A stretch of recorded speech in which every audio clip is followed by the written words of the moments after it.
right, well, let's get going so we don't waste a minute of time. Good morning, everyone. As you know, I'm LaShawn Gordon. I get a chance to be the privilege of being the Director of Membership and Engagement here at UPHS. And my colleague, our Executive Director, Amber Tynan, is also in the room. So we'll both be kind of going back and forth today. But we're super excited this morning. We have our UPHS founder, Kelly Otte, with us this morning. And as we all know, Kelly's one of those nonprofit superheroes. I actually got the privilege to work with her for 9 years. Look at her, Wonder Woman, for almost 9 years. I've actually seen Kelly do a lot of work around performance and just kind of evaluation and just what it means to be a good manager and leader. So we're super excited this morning for her to do some work with us about executive director evaluations and just kind of what does it mean to be high performing. She has a full training laid out, but something tells me it'll flow into whatever this group needs it to be. So I don't want to waste a minute more of time. I'm going to turn it over to Kelly. Kelly, I'll be sharing your slides, and whenever you want me to stop or pause, she and I've actually co-facilitated together before, so it's all good. So I will let Kelly take it away. Thank you so much. I appreciate being here for this conversation. It's kind of a passion area for me. It also doesn't surprise me that there aren't 200 people taking this training because it's such a touchy subject for people.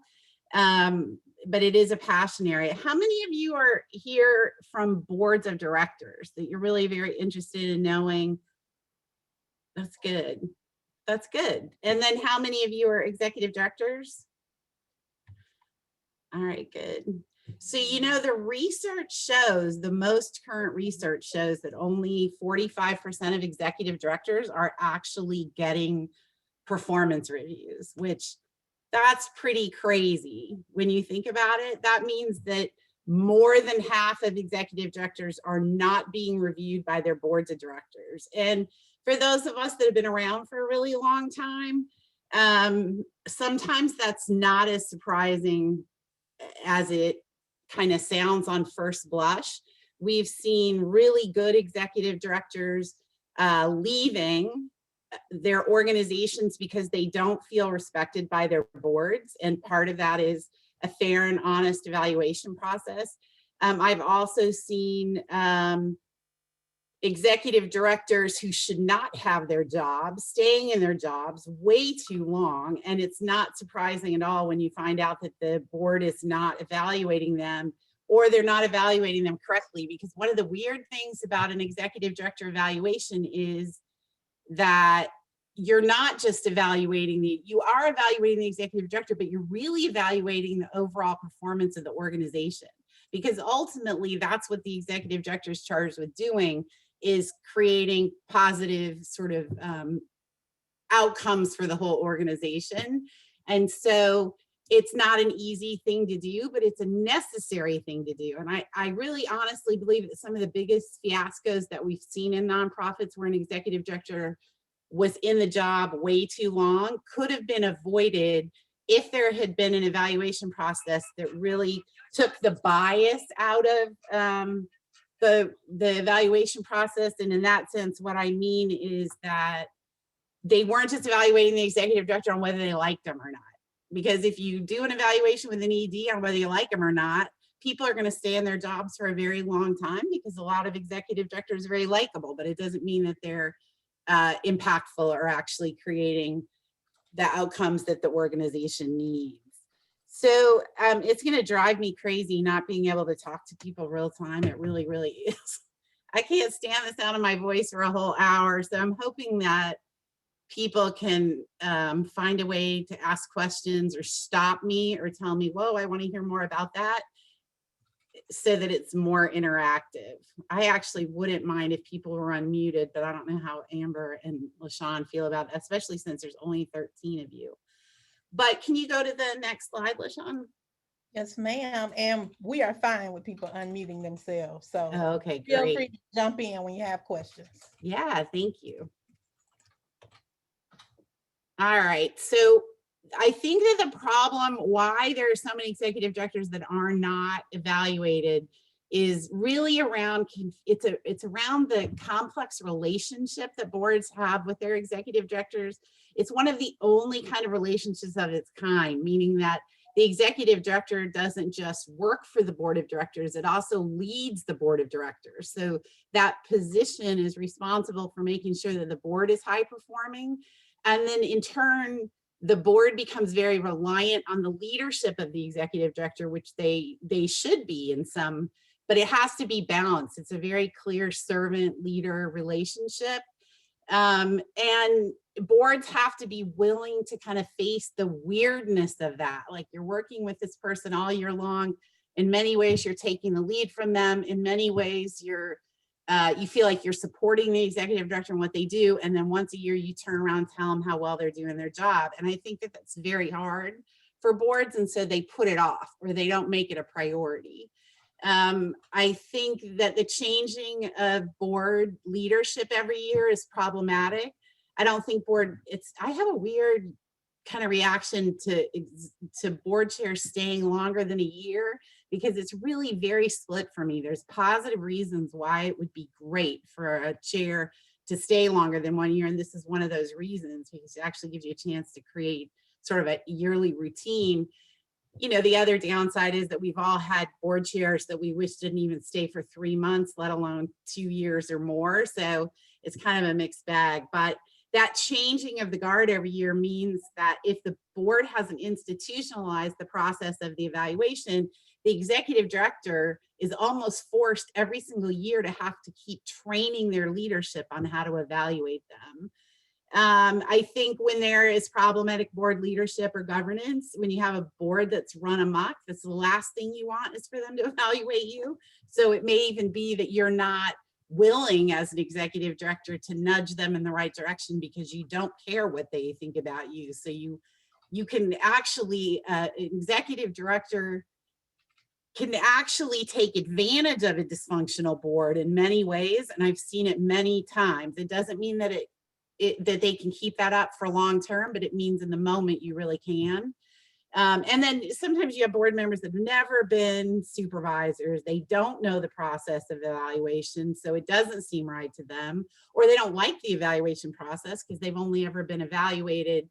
And the fact that there is no process is also problematic. And then the ED, which is, you know, one of my favorite groups to talk to, the executive director has to be willing to push the board into evaluating them. And sometimes I've heard many executive directors call me and say, they should just know. Well, they should just know, but they may not just know, which means that you have to actually push them into creating that process. So go ahead. I tried to put cartoons and comic relief and throughout. Kelly, I do have a question. Yeah. We have a couple newer EDs who are looking at starting an evaluation process. Do you have a couple that you can recommend? Yes. Like, I know we're familiar with 360 leadership, that sort of thing, but what are some of the ones that jump out at you? I actually gave some links at the end of the presentation to places you can go to actually get a template. I'm on the board of a nonprofit, and I just finished drafting an evaluation form and process. So if somebody just wants to email me, I'm happy to send you what I have. But I took it from the same places that I'm referring you all to, which is just, I did a lot of research and got a lot of good ideas. And then I've been really fortunate that I've been through a great evaluation process, and it changed the way that I see this. And that was years ago. That was, gosh, 20 years ago now. So I've always been kind of keen on making sure that the evaluation process is good. But you know, the other reason why boards need to be really clear that they have to evaluate, it's not just because the executive director is an employee and deserves that opportunity, but it's also to make certain that things are happening the way that the board is asking for them to happen. And it's a way to sort of uphold the board's responsibility to the community to make sure that the organization is being led the way that it needs to be led, and the way that the board wants it to be led in order to meet the mission of the organization. And so There's all kinds of reasons. Many of them I wrote down here. The other thing is that raises have to be tied to an evaluation process. And it sounds like a no-brainer, but if more than 50% of the executive directors are not being evaluated, but far fewer percentage are actually getting raises, it means that they're getting annual raises, most likely by putting them in the budget and the board approving the budget. So it really needs to be tied to an evaluation process, just like it does for staff. It also gives you a really good chance to talk about, what do you want to be doing 5 years from now? We have that conversation with our teams. We want somebody to have it with us. Like, where do you see yourself being 5 years from now? What are the skills that you feel like you're needing to work on? All of those kinds of things need to happen as a part, should be happening consistently as a part of the relationship that you're having with the ED. But if it doesn't, this process sort of forces that to happen at least annually. Go ahead.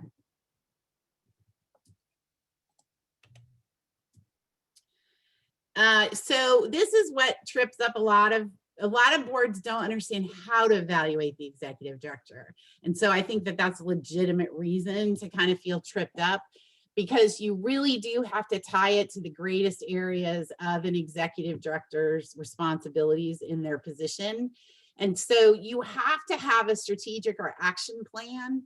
And an action plan, you know, is sort of it's the easier to do, rapid way of looking at, these are the major goals that we want to accomplish over the next 1 to 2 or 3 years. Strategic planning is really, in my opinion, a very bona fide, controlled, long-term process of really deciding what is the organization's next step. So either one of those will help guide the executive director's actions. And it's very freeing too. It's not just tied to the evaluation, but it's also very freeing for the executive director. One of the examples that I always use is that when I was at Refuge House, the board did a long-term strategic plan. And one of the things that was in the strategic plan is that they wanted to transition the rape crisis program from a volunteer-led program to a forensic sexual assault program. And it was in their strategic plan. So when I went out and found funding to be able to do that, I didn't have to ask anybody. There was no process. It was right there. They told me to go do it. So I was able to do it. The other thing is, it's a way to measure over time. If they said we wanted a forensic sexual assault nurse examiner program, and every year when they did my evaluation, I couldn't give them anything that I'd done to try to advance that strategic direction, then that's a conversation that they should be having with me about, what do we have to do to help advance that? What do you need? What are the skills that you're missing? What is it that you need from the board? So strategic and action plan, and you're evaluating the executive director on how well they meet the goals and objectives in the plan. One of the things that's really interesting is you have to evaluate the executive director on the relationship that they're having with the board of directors. And it's not just in whether or not they get along with the board of directors, it's whether or not the executive director is doing everything that they possibly can to help the board be a high-performing board. And so what I like to tell executive directors is that, in my opinion, the executive director actually should be the expert on board governance, and that you should know that you're not using that, you're using that for good and not evil, meaning that you're not doing it so you can sort of weaponize that information against your board at some point. It's so that you understand what a high-performing board looks like, and you know how to help them get there. Like, what are the things that need to happen? And so in that servant leader relationship that executive directors have with their board, it could mean that the board looks at you and says, what should we do in this process? The one that a lot of boards look towards me is, how do we do a fair nominating process? Because it's just an area that I've carved out a lot of expertise, and that's fair. That's fair for me to have that kind of expertise and to be able to guide the board's process. Which you don't want to be, you don't want a laissez-faire executive director, which I was when I was green. And a laissez-faire ED is the one that's standing in the corner saying, gosh, I don't know what you people are doing, but you know, keep doing it because this is really entertaining. And then you go back to your office and do nothing to help them. And that's literally what I thought when I became a new ED, is that I don't know what you people are doing, but it has nothing to do with what I'm doing. And so the relationship to the board, the understanding of board governance, the way that the executive director handles conflicts with board members, whether or not it's done in a way that really honors the continued strength of the board, or is the conflict brought into full public view and the board is encouraged to go at it like a free-for-all because the executive director doesn't like a board member. So those are some of the things. In budgetary and fiscal, there's about 1 million ways that the executive director needs to be evaluated, but I think one of the easiest things for me to do is to tell you that when I was a consultant, I still do some, but not much, but when I was doing consulting, one of the most common calls that I got was from a board of directors whose executive director had left, and the board found out that the organization was significantly in debt from one of them I can think of is an executive director that actually signed off on $1 million loan for the organization, and it shouldn't have happened at all. But that they didn't know that until he had actually left the organization. Or another organization I can think of who they had an executive director that didn't believe in grant writing. So he was relying solely on fundraising, and he didn't meet the goals and objectives in the fundraising plan, which was way too, what's the word? He was too, I can't think of the word. He stretched too far. He thought he could do more than what he could do. And so the organization was negative $100,000 through taking out, drawing down their, gosh, where is my words going right now? But come on, help me. What's the thing you get from a bank so that if you have cash flow problems, you can draw down from it? Line of credit. Line of credit. So he had drawn down $100,000 from the line of credit without telling the board, and the board didn't realize it until after he left. So if he had been evaluated, if the other executive director had been evaluated in a good way, there is a likelihood that the board could have caught that. So first of all, they should be able to catch it almost monthly, but if not, they should be able to catch some of that in an evaluation process, either in a mid-year review or an end of the year review. An executive director is charged with balancing the budget or building reserves. I've had several boards that directed me to create budgets that actually meant that at the end of the year, we were putting 5 or 10% of our revenue into reserves. And so one organization I worked for evaluated me sternly because I didn't do the 5%, sternly in a nice way. Instead of getting a 5, they gave me a 3, but sternly in not being able to reach that 5% reserve goals. And it motivated me. Like, I hated it. I like getting all 5s, all of us that are overperformers. Anything less than a 5 means that somehow we are, doing a terrible job. And the 3 motivated me to never do it again. And the next year I put away 8%. And the year after that, I put away 10%. So really the evaluation process can be incredibly clear. It makes things very clear to the executive director on what they should be doing. And then in fund development, you're judging the executive director's performance around their ability to create a plan for raising revenue that is realistic, attainable, and that they came close to meeting it or exceeded it. And why I say close to is that you really do want to encourage your executive director to do stretch goals when they're fundraising. That we have to raise $120,000 in order to balance our budget, but our goal is to raise $150,000. Those kinds of goals, but you don't penalize them at the end of the year if they couldn't hit the stretch goal. Although you might have some words for them if they don't hit the $120,000. And so it's really around their ability to generate revenue for the organization. And for example, the man who said that he would never write a grant in a evaluation process, something that they could have done was to say to him, in this upcoming year, we're requiring that you write X number of grants, or you identify X number of foundations that the organization is eligible for, so that you can push him into doing the thing that obviously he didn't think he needed to do, but the board really did want him to do. Let me pause and ask if anybody has any questions so far. Yes, we have lots in the chat, and so we'll go to a couple questions. So I wanted to first start off, Kelly. Someone privately texted this message. They are forming their board and they're getting hung up on the difference between an advisory board or a governing board.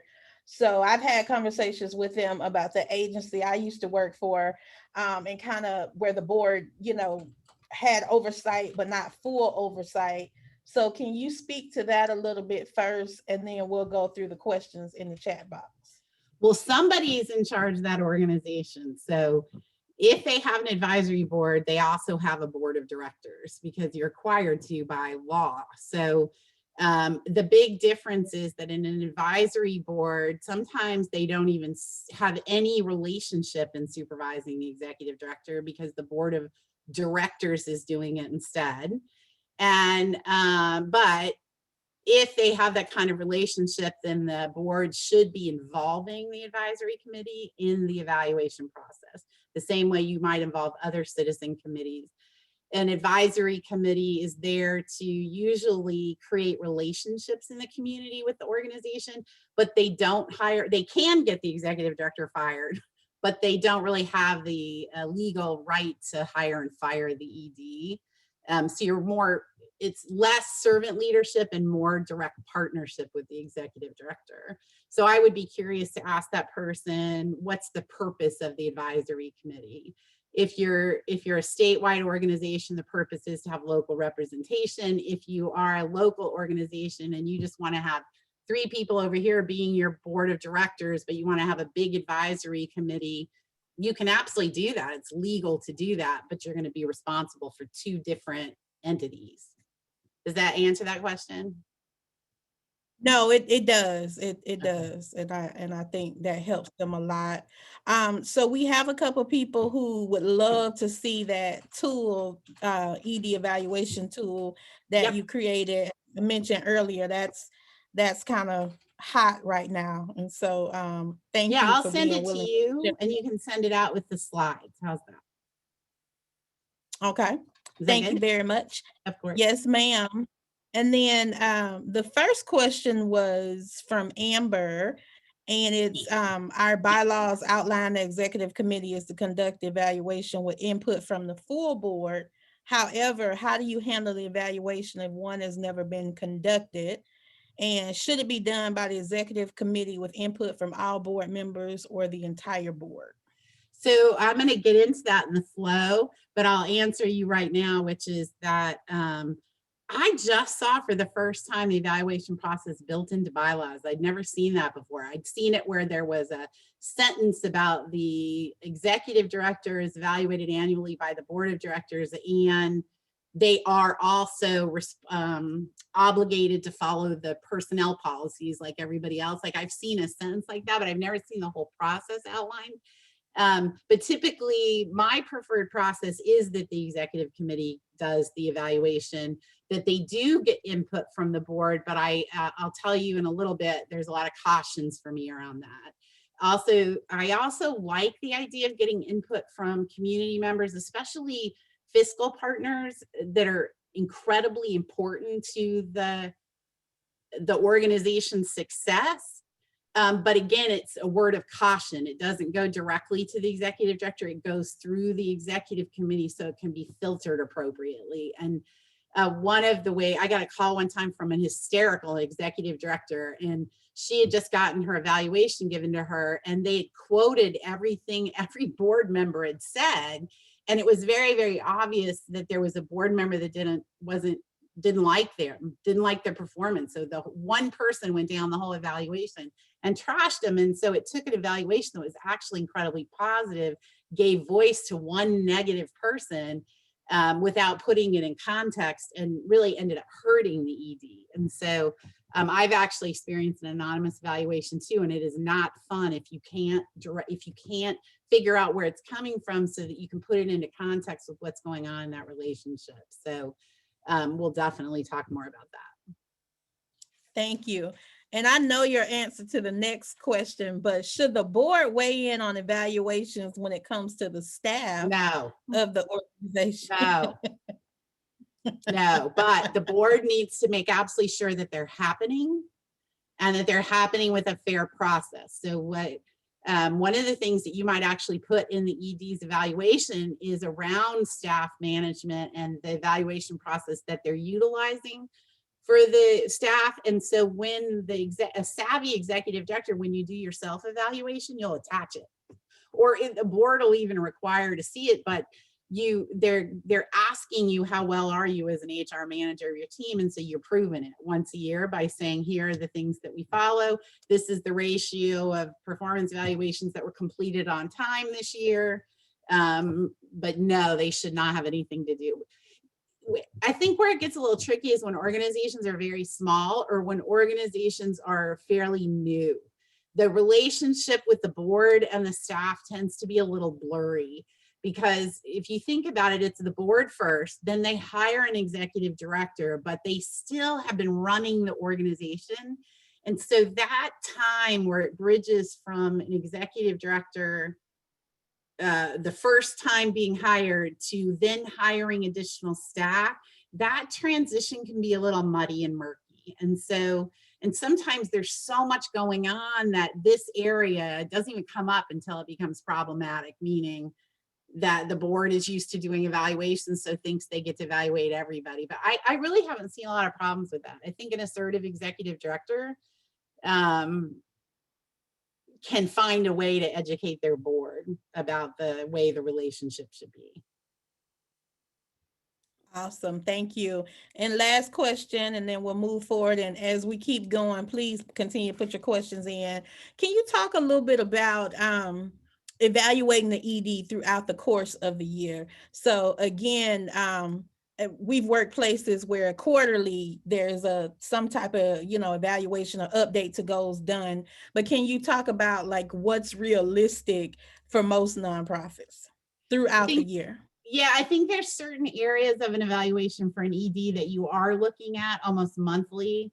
Things like financial acumen, how well they're meeting the budget, whether the fund development plan is being met.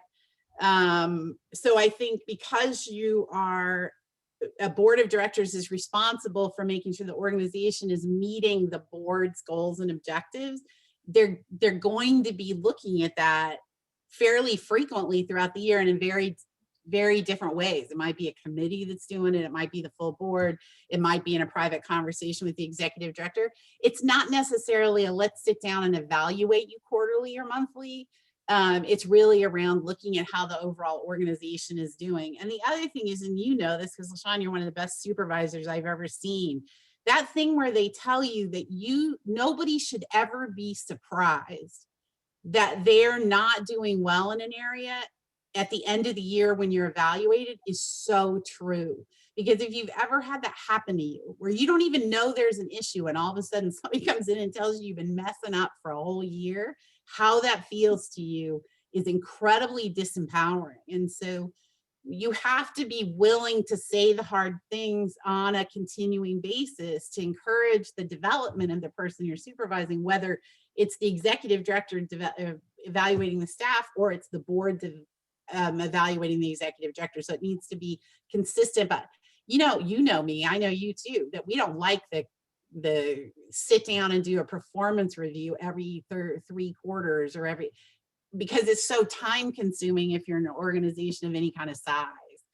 But consistent documentation that you're having those conversations, including with the board chair, having those conversations with the ED is essential, I think. Awesome, thank you. Lisa, I do see your question. We're gonna move forward and we'll come back to it. So I got you. Hi, Lisa. I see Royal. Hi, Royal. Well, I see Royal's logo. So, and this is just more ways that you can, that you really should be looking at evaluating in the areas for an executive director. Another one is program operations, how well the programs are actually meeting the stated outcomes is really important, because what the organization's credibility is based on is whether or not they're actually doing what they say they're doing. And so it's imperative that a board have a way to evaluate whether or not that happened. And the easiest way for me to tell boards to do that is if you are grant funded, you can have a certain set of requirements for your ED. If you ever receive a corrective action, you should notify the board immediately at their next board meeting, but you should also present them the corrective action plan that you turned into the funders, so that they, one, know that the funder had a problem, and two, that you have a plan for fixing it. They deserve to know that that happens. Some people will say, especially in really large organizations, the board doesn't have time for that. And that could be true, I think, in a multi-million-dollar organization that's so big that there's so many layers that you have teams of people doing this work. But in most of our nonprofits, the board really should be notified when there's a program issue. The other thing is that when executive directors are using statistics for outcomes, somebody ought to ask them where the statistic came from and what the backup is for it, because that's another way that you can see how they're measuring the outcome of the organization. And so that can just be a question on the evaluation that really requires the executive director to be thoughtful about where those outcomes are coming from and how I know that the organization is doing a really good job. One of the things at Refuge House that we measured was the falling wait times for rape victims. So we could say to a board or anybody, a funder or anybody, this is a bona fide outcome because the problem was they were waiting 7 hours. We said we can resolve that. Here's how we track that. And here is where it is right now. And you can see the trend that's going down. That would be a really big positive for the whole organization, but clearly on the ED's evaluation that they've done something that is actually doing the thing they said that they would be able to do. Community relations, your executive director has to have a positive relationship with the community. This one's really interesting to me because I think a lot of board members hear from people sometimes that their ED is not getting along with people in the community, that there are problems, that they're abrupt, that they're not communicating well, that there's all kinds of stuff.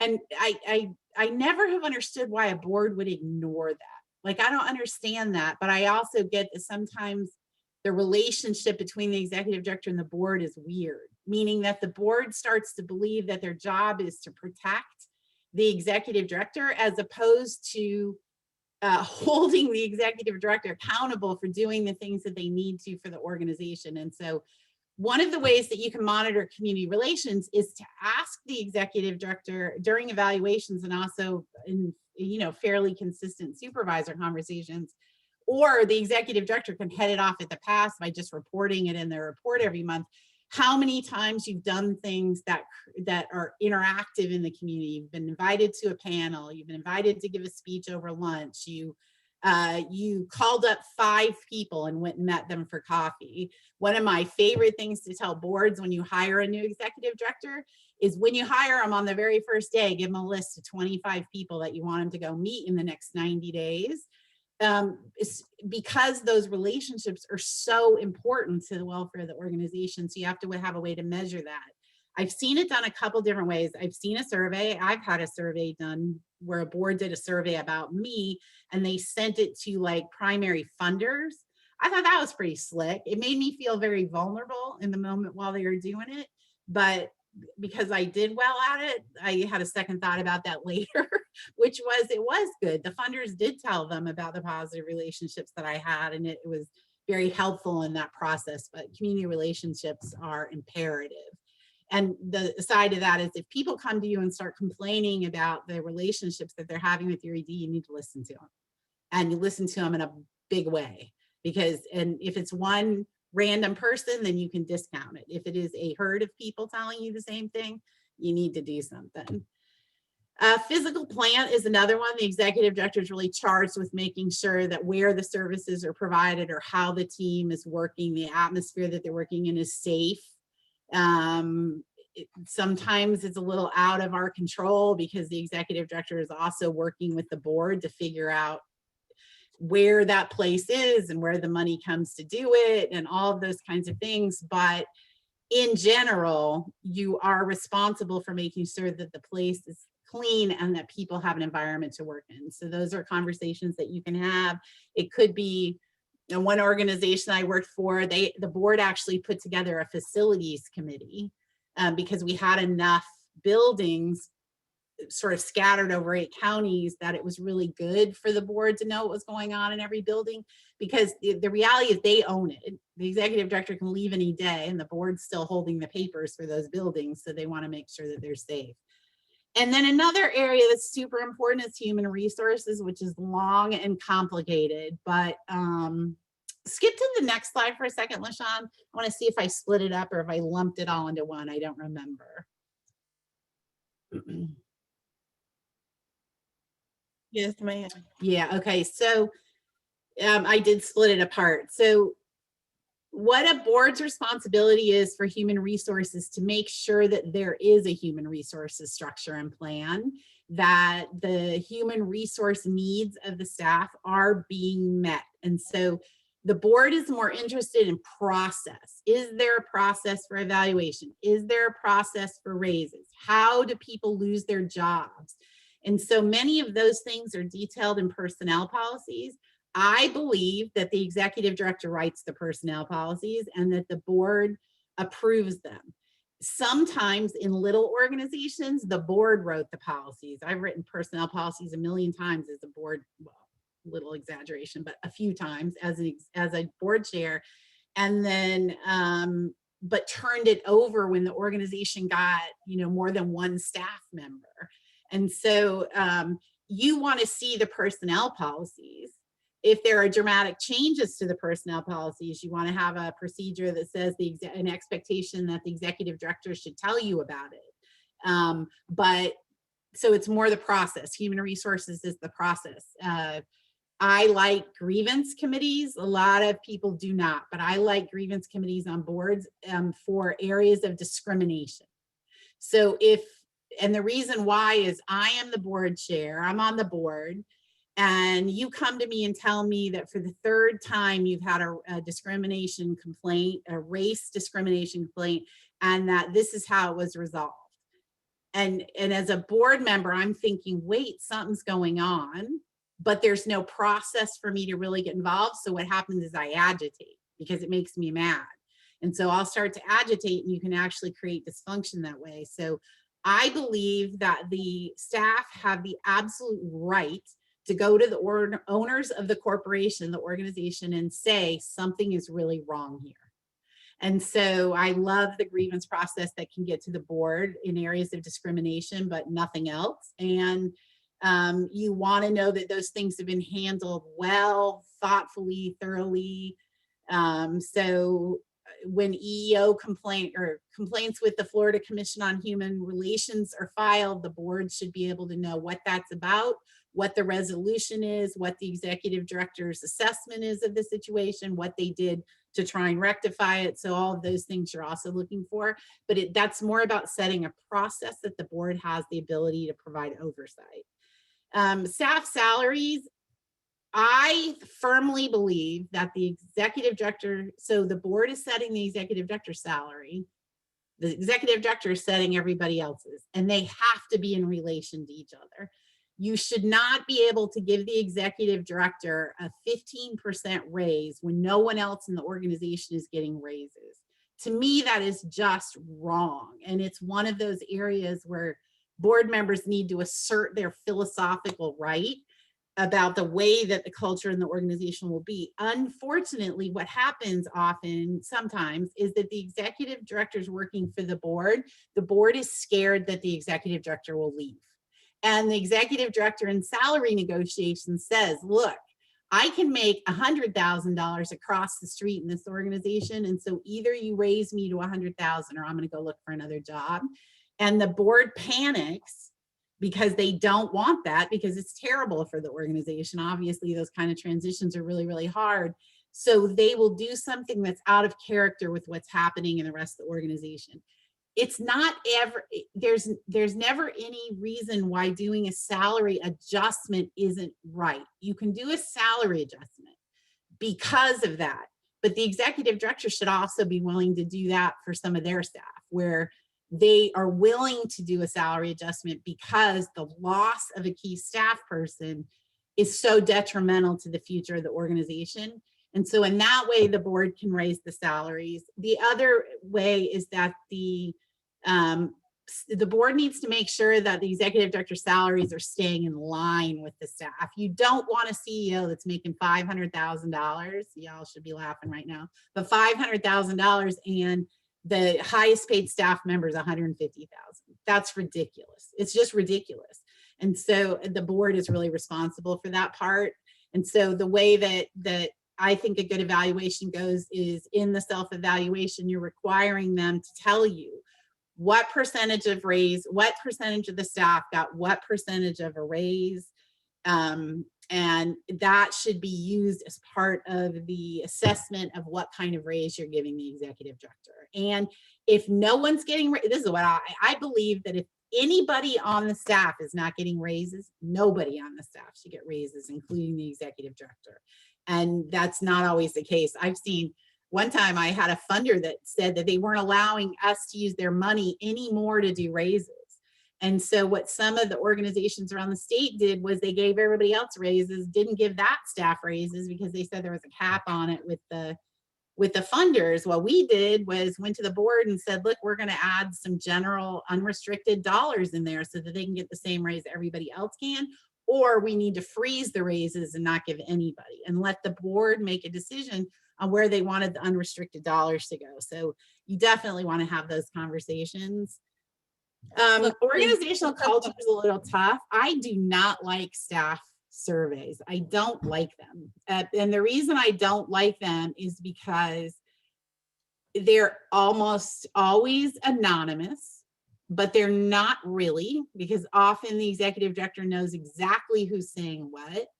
And because they're anonymous, there is no way sometimes for the executive director to actually put the information in context.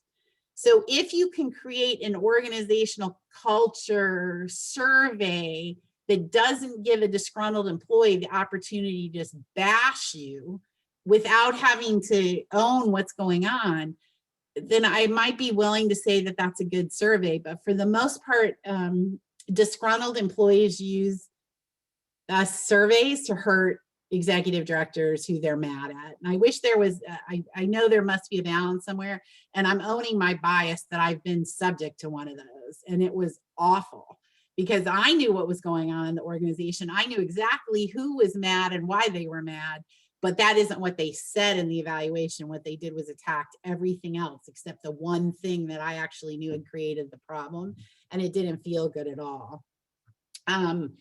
And then personal and professional development, you always have those conversations with the executive director. Like one year, my board ordered me to apply for Leadership Tallahassee because they said professionally it was going to be really good for me. Personally, I didn't see the need. So professionally, they put it in my goals and objectives for the next year. But some of it is around, so me sitting down with Amber, for example, and saying, so where do you see yourself 5 years or 10 years from now? And having an open enough understanding that you're not going to keep a high talented executive director forever. You're just not. They may outgrow your organization. They may outgrow the mission. They may get tired and burn out and fried, but they have to have a next chapter. And you need to be able to be open with them about that because you want to encourage that evolution for them. So if they say their next goal is to run a $4 million organization, then what you're going to want them to do is to encourage them to take trainings and things that build a sort of a library of knowledge around how you do that greater kind of work. So professional and personal development is really very important and key. Kelly, can you tap a little bit on, now that you're kind of hitting on personal and professional development, twofold question. One, if EDs don't have training, what do you recommend? And then two, what about succession planning? So do you mean that they're not getting training? The ED's not getting training? But I recommend organizations like so like what? Yeah, so like a lot of organizations, the ED isn't getting anything. It's not a requirement for the board. You know, they're just kind of selling along. And so, you know, what do you recommend in those situations? And then two, in terms of professional and personal development, I love the term supervise yourself out of a job, because your right hand should be getting pretty much everything you're getting. And what does succession planning look like to you?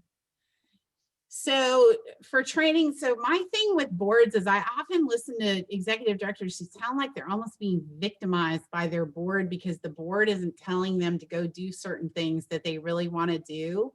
And I just am a huge believer in stand up and just take charge. Your board is not your your board members are not going to direct your daily experiences with the organization. And so you build in money into the budget to send yourself to a particular kind of training that you really want to go to. You bring it up in your evaluation that this is something that you really want to do. For example, Leadership Tallahassee is an excellent thing for an executive director to do, and not personally, but professionally, because of the ability that has to develop community relations. So you might say to the board, my upcoming year is to be able to apply for LT, and I'm going to need to put $3,000 in the budget in order to be able to do that. And so I think executive directors sometimes are almost, I hate to use this word, but they're not, so let me use another one. They're not bold enough. They're waiting to be supervised, and it just doesn't work. It's not that level of supervision. So you have to kind of almost take the bull by the horns and just do it.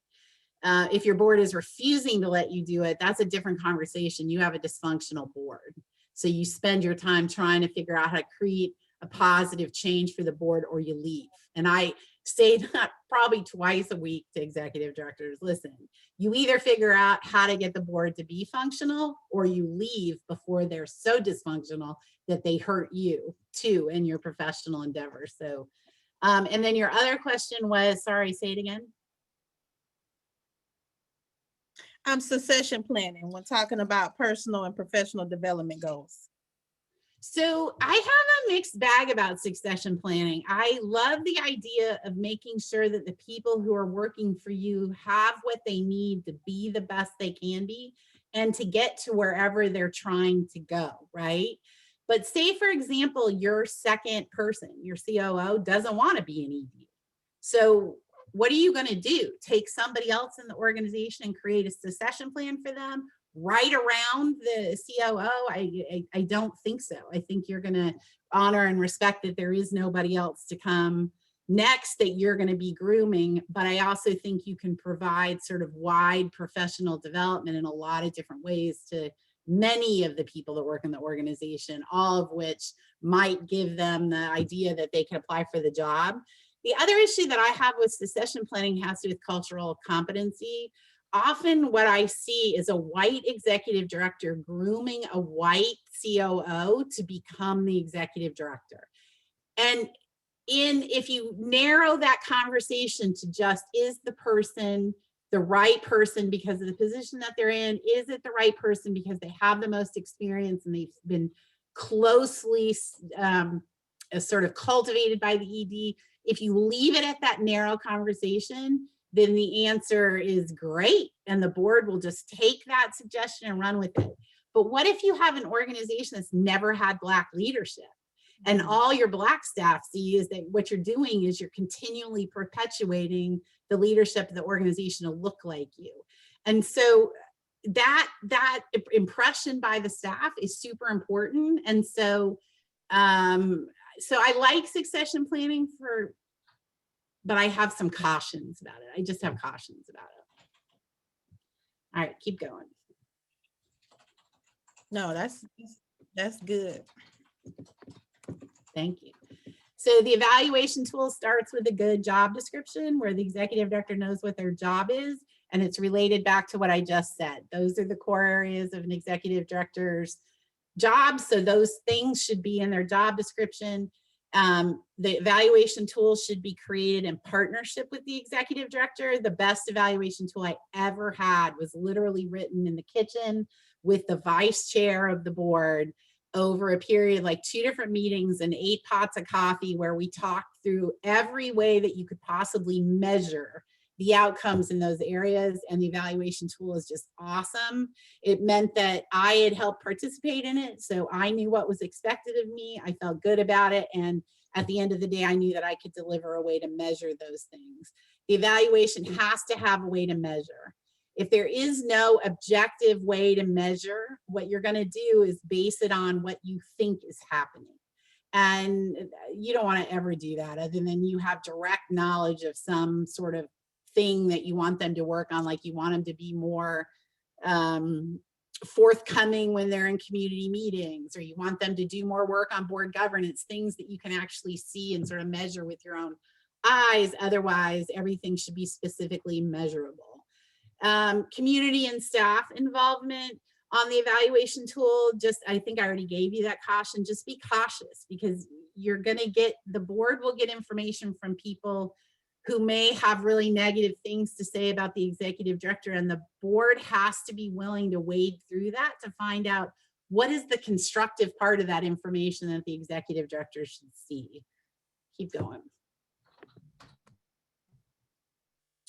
And then I love self-evaluations, because it was intense. Like in the one that I'm talking about, I did it for almost 6 years. Sometimes what I turned in was 50 and 60 pages long, because I was doing a narrative, but I was also attaching things and referencing the board to look at things. So it could be intense. You have to have a really good timeline to be able to happen. But the truth is that it was a wonderful process, because being able to stand up and detail for people why it is that the organization is thriving and how under your leadership you really are able to do the things the board wants you to do is a very empowering thing. The other reason why self-evaluation is important, which you probably all already know, is they're not seeing everything. And you don't want them to see everything, because if they overreach to come in to look at things, you're begging them to get into your business. So you have to be able to provide them information to use when they're doing the evaluation. And then board input, my caution around board input is board input should go directly to the person that is gathering the information for the evaluation. So if it's the vice chair, they're getting the self-evaluation, they're getting the community surveys. If you're doing staff surveys, they're getting those. And they're also getting the individual board evaluations.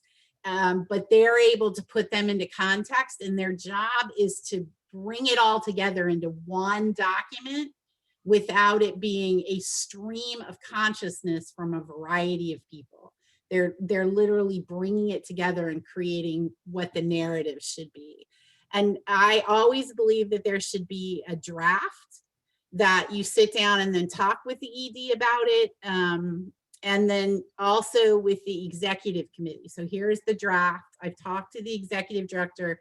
This is where they say, I'd like to tweak this. I think you missed this piece, blah, blah, blah, blah, blah.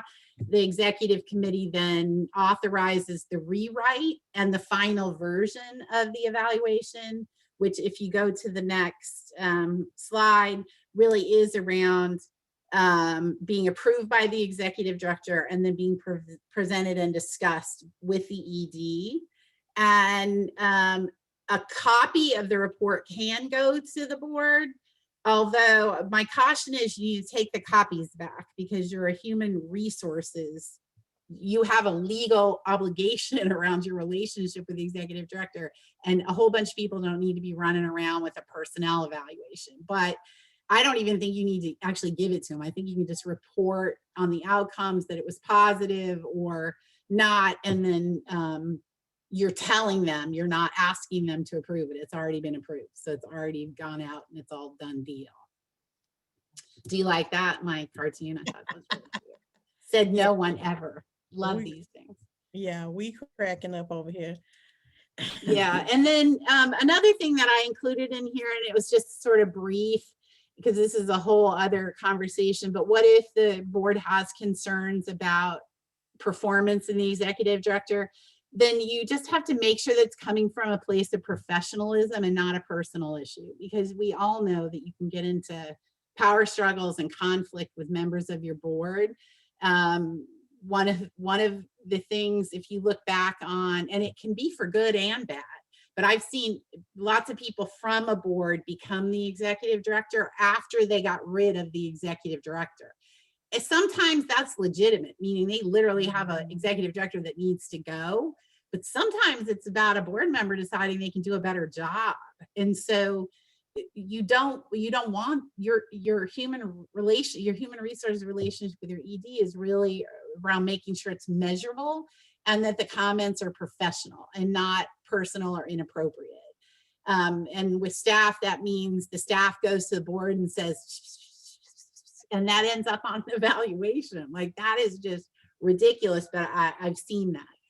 And then you always want to make sure that there's a clear opportunity for feedback and discussion, and it needs to happen consistently throughout the year. They shouldn't be surprised at the end of the year when you say, you know, we really wanted you to hit that reserves the 5%. And then you create an opportunity to improve, just like you would with anybody else. We believe in you. We really think you can do this. Let's craft a plan for how you're going to meet those, and then, you know, get it done. So it's the same thing. And if you have concerns, you can move the slide. But if you have concerns that are bigger than that, and you think you're going to have to fire an executive director, which in my opinion, most boards won't, they'll actually let the executive director stay until they really hurt the organization. But I love employment contracts with EDs, and the reason why is that it offers board members the easiest out possible. All you have to do is just say we're declining to re-sign it. You don't have to go through anything.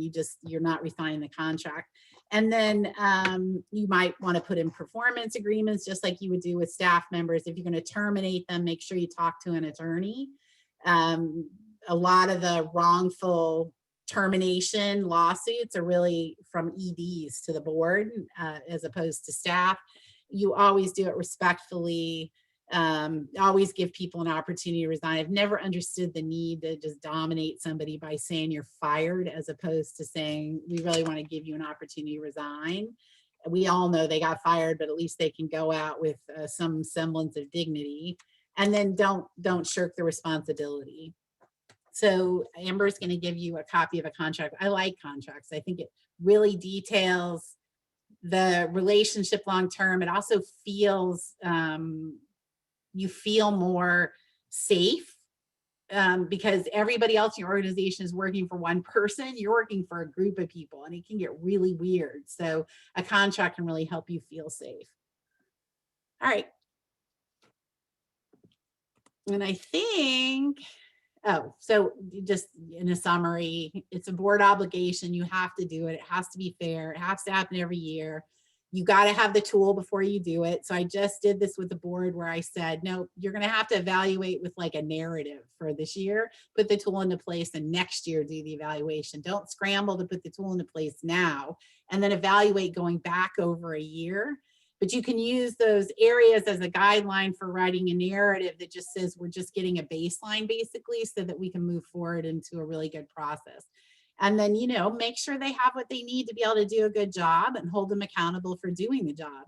And you know how they always tell managers, remember your obligation is to the organization, not to the people that work for you.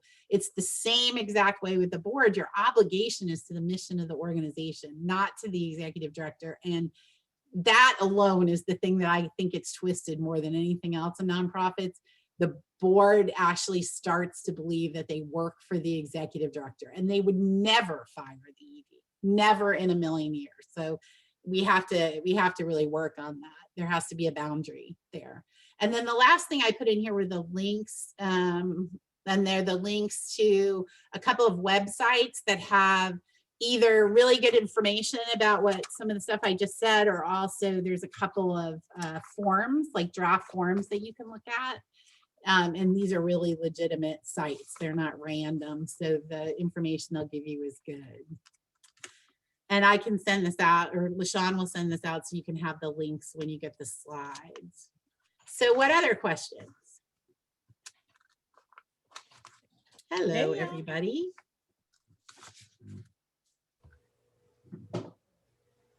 Anything else that came up? LaShawn, I think it's frozen. She's frozen with a really pretty smile on her face, though.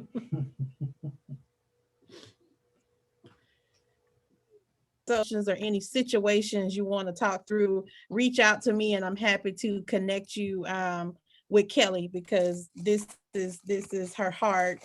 Any last questions? We're kind of a little bit over 11 o'clock. Gwen, we're going to go back to your question. We'll make sure everyone get the presentation as well as the recording, so stay tuned for that.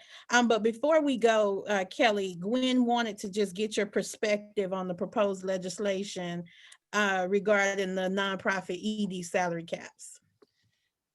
There always was a salary cap. There's a cap, and if you get state dollars on how much an executive director salary can come from state dollars. So I think that if you run a huge organization, like think about it, Mark O'Brien is a nonprofit CEO, but his budget is like, I don't even know how big his budget is, 100 million. That board has to pay him a competitive salary, and his marketplace includes for-profit hospitals. So he is going to make more money than most of us are ever even going to think of in a lifetime. And I think it's a fair salary. I think it's ridiculous when you run an organization and you're in a nonprofit and you're making $500,000 and $600,000 a year. I just have a lot of trouble with that. Even if you're a big organization, that you can take $500,000 and run an entire you can run two little nonprofits with that one salary. So I think that's a little out of whack, but I'm a big believer in paying somebody fairly. My concern with the legislation is that they are going to use the wrong standard for how they set the cap. And they're going to say, you can't pay your executive director any more than this period, as opposed to really it's their relationship with their funding that they need to think about. And they already had that cap. And I thought it was a fair cap. Most people are paid out of other funding sources when it's paid more. And then my other thing internally is it's got to make sense. Like it has to make sense on why this ED is making this much money and the next person that works for them is making this. You have to be able to look at that and see, oh, I see a correlation. It can't be ridiculous. But we deserve the right to be paid salaries that are marketable and that allow us to provide living, a living that takes care of our families, just like everybody else is allowed to do. Awesome. Well, stay tuned for part 2 because I've already planned in my head the next workshop that Kelly's going to do. Oh, good. So, I love this stuff. You just have me on all the time. I can talk about it forever. We're talking about statewide legislation at noon today, by the way, on Notes on Nonprofit Live. That's what Alice Lee and I are having. Sabine, who's the CEO of the Florida Nonprofit Alliance, she's going to come on and talk about the legislative stuff. So if you're interested, just go to Notes on Nonprofits on the Facebook. So that is definitely another resource for everyone. Well, we want to thank Kelly so much for her time. This was really, really good. And like I said, stay tuned for part 2 because it's definitely coming. Amber put a bunch of stuff in the chat, so feel free to copy that. We're going to make sure that you get the slides as well as the recording.